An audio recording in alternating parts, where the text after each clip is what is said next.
Hey, want a cookie? Oh, I know you just ate, so you're craving something a little sweet. Besides, one cookie isn't gonna kill you. How about half? Just a bite? Bite it. Bite it. Bite it. Food noise isn't fair, but Mochi Health is. Your affordable GLP-1 source that puts you on a path to successful weight loss by quieting food noise. Bite it. Shh. Learn more at joinmochi.com. Mochi members have access to licensed physicians and nutritionists. Results may vary.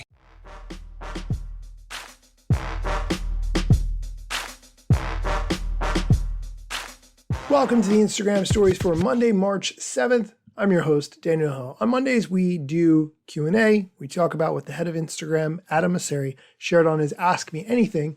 Let's dive right into the questions. The first question is, how many times per day are we allowed to post? I was actually kind of surprised by this question because there isn't a limit to how many times you can post to feed. My understanding is that you can't post to stories more than 100 times in 24 hours. If you did that, I think your viewers would be so overwhelmingly bored, but what do I know? Your stories could be very exciting. Anyway, here's Adam Mosseri's answer to the question. You can post as many times as you want. I wouldn't recommend posting 50 times, but if you want, you're allowed to. Who are we to tell you what you can and cannot do? I think in this case, posting a lot is sort of like salt. A little bit enhances a food. A lot of it, and you're like, oh, this is terrible. No one wants this. That's my 2 cents. Next question. What is your favorite Reels creative tool? Here's his answer. Collabs aren't a creative tool per se, but I am a big fan of them. Essentially, it allows you to share something with someone else and reach both of your followings, which I think embraces what we're seeing out there in the world, which is more and more creators are collaborating all the time. I like that answer. I do agree. Collaboration is important. Using the collabs feature is very good. My favorite Reels creative tool is actually something that's in TikTok. I'm a big fan of the green screen hand effect, where you hold up your hand and whatever is on your hand is what you selected with the green screen. Because if you do it behind you, you're constantly moving your head out of the way. It looks weird, but I really like the green screen hand effect, and I wish Instagram had it, because right now I have to make a video on TikTok, download it from TikTok, hide it on TikTok or delete it, then post it to Instagram. It's too many steps. Next question. If you post a reel to Instagram, does it automatically go to Facebook? This is actually a good question. You may or may not want your Facebook audience or Facebook friends to see what you're posting on your Instagram reel. No, but if you'd like, you can actually have your reels go to Facebook as well, which will increase the number of people who see your reels, how many likes you get, that sort of thing. But it should always be your decision where your content flows.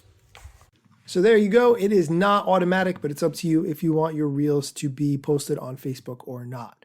Next question. What's the difference between Instagram Reels and Facebook Reels? Good question. There are actually very few differences, and my hope is that there'll be no differences over time.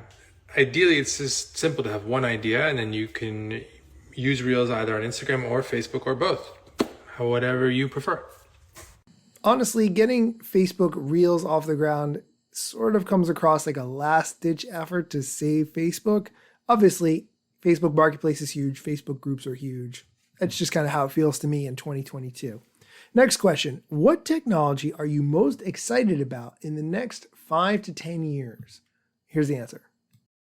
I think I'm most excited about a bunch of use cases that the blockchain is going to enable. Things like helping creators own their relationship with their audience more directly, digital goods, and investing in people. A bunch of interesting things coming. I do agree with that, but also I'm not huge on the crypto NFT train. I'm not saying they're bad things. I think the jury's still out in a lot of respects. I do think that over time they will be much bigger than they are right now, but I'm not really willing to put my horse behind any one of those specific technologies just yet. The last question is sort of for me. We don't talk a lot about what I do on this show, but I'm a product manager.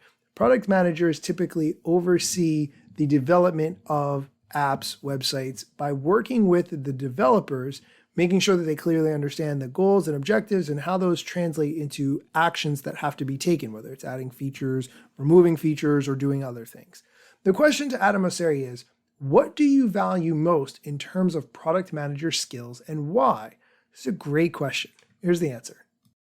Will Cathcart, who runs WhatsApp, always said he looked for PMs that were decisive and humble, and I always really like that.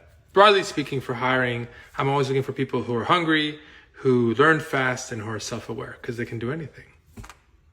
That is true. As a product manager, you do feel that if you have the right tools with the right people and the right understandings, you are capable of accomplishing anything, which is huge. That's going to do it for today's show. Be sure to come back tomorrow for more Instagram news, strategy, tips, and more.